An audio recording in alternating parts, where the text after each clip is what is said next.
Good afternoon, everyone.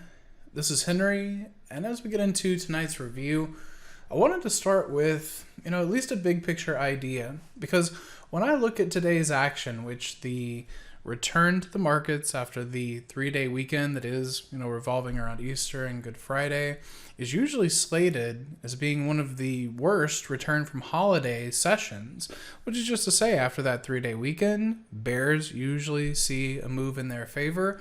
And that is basically where we started the session, right? Based off where you closed on Thursday into where we opened the cash markets on Monday was a pretty significant down move. And a spot where I feel if bears really wanted to be able to sink their teeth in, that kind of seems like a spot that you would have wanted to see them do it. That's not what happened, right? We come down into, I'm looking at the 10-day exponential moving average here. I'm also looking at the Voodoo fire line, and of course some of you may enjoy quoting it, just against the psychological value of 4,100. But all of these reasons ended up offering a bid. And from there, we close up near the highs of the move. And it just has me wondering, what is this weekly squeeze going to do, right? Weekly squeezes in the indices tend to precede large directional moves. And if you're looking at it thinking, well, I want to be short, first off, I think it's very helpful to not want to be anything and to just follow what the signals, whatever yours may be, but you have a plan, a set of signals, and you follow as they unfold. But, looking at this signal, is this really bearish? At least it's not right now, right? Momentum is above zero. That squeeze histogram rising, and in a pattern that I believe could see a little bit of a breakout, something up into 4,250, 4,300, I don't think is too far-fetched. And then the point also that I wanted to bring, just as, a topic of conversation to have with you through this free venue, but it's to say, all right, if the markets are bearish, why is Bitcoin rallying?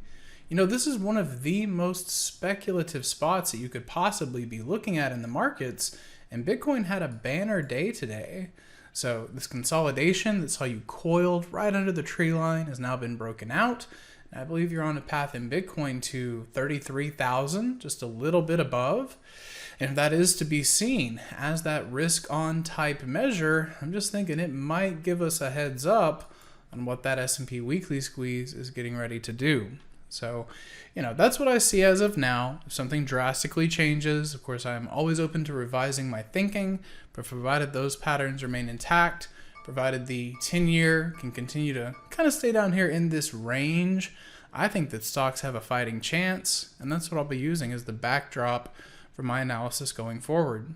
So I hope it helps. You guys have a great rest of your evening, and I will see you in the next free video. Hey traders, this is Henry with simplertrading.com. I wanted to thank you for watching today's video. I hope you found it helpful, and if so, be sure to click the like and subscribe buttons down below. If you would like to also see me putting these ideas into action and trading my own account live in front of you, be sure to sign up at simplertrading.com, and I hope to see you in the chat room sometime soon.